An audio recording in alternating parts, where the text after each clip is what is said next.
Hi guys, thanks for checking the video out. I did a what's in the bag last week and I changed a few of the models, but I'd actually changed the types of clubs that I was carrying as well. And I said I would do a few more in-depth videos to try and explain why I've made the changes and see if you could apply it to your game. So the biggest change this year is I have changed the top half of my set. So I've added a hybrid. So this is the first time in many years I've actually had a hybrid in the bag. And what I've done as well, and this is the first time, rather than just having the 4-iron from the set, I've gone into this UT, so sort of I suppose it's a driving iron, sort of an iron help club. So that one is gone in. So the reason I've done that, and this is purely for the yardages that I'm looking for. So I see a lot of people, and I get a lot of girls, so I've seen some really top elite girls carrying lots of hybrids at the top of their set. And then I get people asking me, oh, is it because they can't hit irons, or they don't have enough club head speed to hit irons?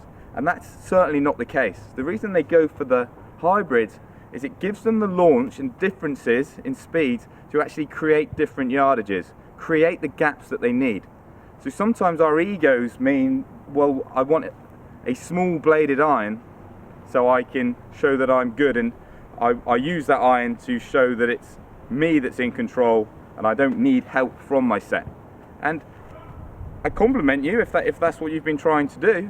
And ball striking is obviously a big thing, and if you can strike those types of irons, fantastic.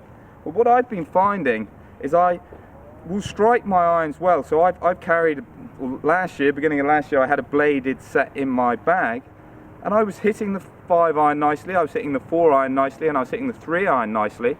But once you actually started to gap test, you found that all of the clubs were sort of going roughly the same distance, or they were going sort of in 5-yard gaps, and those gaps just aren't big enough. If you then consider I've added another wedge this year, the last thing I want to do is have a bunch of clubs at the top that are performing the same, because it means I'm actually now effectively playing with 12, 13 clubs, not the 14 that I had available to the rules of golf. So yeah, so what I've done, and I've got all of my yardages written down. And this is carry distances. I'd recommend you do this if you get the opportunity, because it can really help you plot your way around the course. But what I've done, so I've got my 6-iron going 185, 5-iron 200. We then go into my 4-iron, so that's my 24 utility iron, which is going 115 yards. And I've then got my hybrid going 230. So these gaps are slightly bigger than maybe you've thought about in the past. They should go up in 10s. Going up in nearer 15s, I actually prefer at the top end of my set.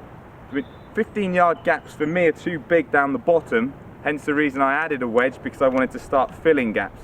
But as I fill gaps down there, what I've actually done is made the gaps slightly bigger up at the top, because I feel it's not going to affect my score that much. So if you think once you get a 5-iron in your hand, once you get a 4-iron in your hand, you're happy to start hitting greens rather than trying to hit it close. Whereas with my wedges and my pitching wedge and my 9, I'm not going to be happy with just hitting greens. I want to give myself birdie opportunities. So I'm finding that those gaps are nice. I actually think they can give me a bit of clarity, because the last thing I want to do is be standing in the middle of the fairway, miles from the pin, because it's a long hole, and I'm going, oh, I'm not sure if it's a 5-iron or it's a 4-iron, or because actually giving myself these bigger gaps, I can actually go, well, it's definitely this one, or it's into the wind, I'm going to have to hit a lower one, so I'm going to have to go into a slightly higher club and hit a smooth one. But I feel like it can give me a bit more clarity, so the bigger gaps don't hinder me, they actually help.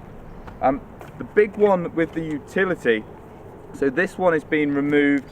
I have got one of these in an 18, which I really like, and I played some links golf last week in really strong winds, so I put the 18 in there because I wanted that lower flight.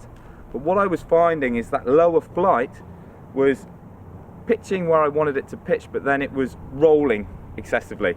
So it was rolling into my 3-wood. So again, what I'm saying is I've got the option of 14 clubs. If I've got a club that's kind of bullying another club, it means I'm unlikely to use the 3-wood because I'll just go back, so I've actually then lost an option.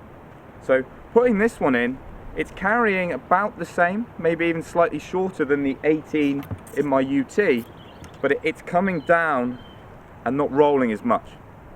So what it does is it's filling that gap that I need, and then I still have the option my 3-wood. So yes, it's always nice to say with my 18-degree UT how far I can hit it, and say, well, I can hit an iron 270 yards. I mean, and I'm showing everybody the swans, but actually from a functional standpoint and actually helping my score over a season, it's actually taking away options, not giving me them. So that's why I put this one in the bag, and I've been very happy with it. I mean, people that tend to draw or come from the inside, they tend to struggle with hybrids because they can overturn them, because they tend to have quite a lot of draw bias in them to stop people that slice. But this one's a slightly slimmer version. The way that the weight is distributed in it, I've been very impressed. Got a nice heavy X shaft in it as well. So yeah, I've been very happy with this one. This was probably the biggest change or biggest risk in my mind, because I've hit hybrids very poor in the past. Yeah, I've been very happy with this one.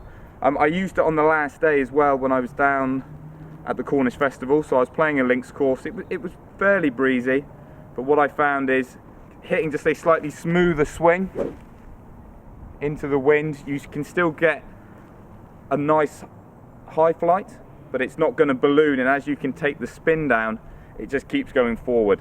So yeah, I was very happy with this one. Happy with the changes that I've made up at the top. So yeah, just a video just to give you a few ideas of why I've made the change, more so than just tell you I've got some nice shiny toys and show you all of my new shiny toys. I'm actually trying to say, well, this is why I've gone for certain models, certain types, or why I haven't got a 5-wood, I've gone for the hybrid and rather than the UT. So yeah, just trying to give you a bit of understanding, so when you go into the season, if you're thinking of changing clubs, really think, how is this club going to benefit my set? What option is it giving that I haven't got there already? Because if you start doing like for likes, obviously that's not going to help your scoring potential. So yeah, thanks for watching, guys. Get some comments down below. Is this something that you've thought about? Are you in the middle of purchasing new clubs and you've got a bit confused on which direction to go? Get some comments down below and I'll see if I can help. Hope to catch you soon.